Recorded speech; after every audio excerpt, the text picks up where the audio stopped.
would all agree that to know God the Father is to know God the Son, and to know God the Son is to know God the Father. Jesus himself said, "He who has seen the Son has seen the Father."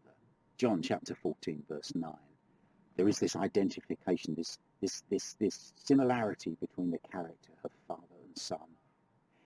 And so we get a beautiful idea of the nature of Jesus in the parable that he told in Luke chapter 14. A certain wealthy man invited many people to a feast that he was going to prepare. The implication is that they had all indicated that they would attend. But once he had prepared everything, no doubt at great cost and trouble to himself, they all made excuses as to why they couldn't come. Now, Jesus was telling this parable to the Pharisees in order to teach them that they had come to cherish their religious traditions much more than God himself, so that when his Son, the Messiah, Jesus, came, they resented and rejected him. But the parable goes on, and it's here that we get that touch of Jesus.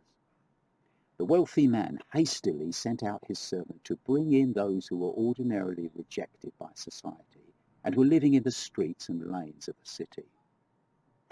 Having fulfilled his commission, the servant told his master that there was still room. You see, this servant knew his master well. He knew that his master would want to see the banqueting hall filled to overflowing. People everywhere, singing, talking, laughing, eating and drinking. You see, his master simply loved people, and the servant knew it. The master is, of course, God the Father. And we can also say that Jesus loves people, not only in a spiritual way, but in a robust, full-hearted country way, if you know what I mean. But we're not finished there. The master, God the Father, tells his servant to, quote, "Go into the highways and hedges and constrain them to come in." This is interesting. The Talmud teaches that the farmers of Israel do not hedge their fields. The master is therefore saying, bring in the Gentiles who do hedge their fields. That's us. The story finishes with the Father and the Son triumphantly declaring, "That my house may be full."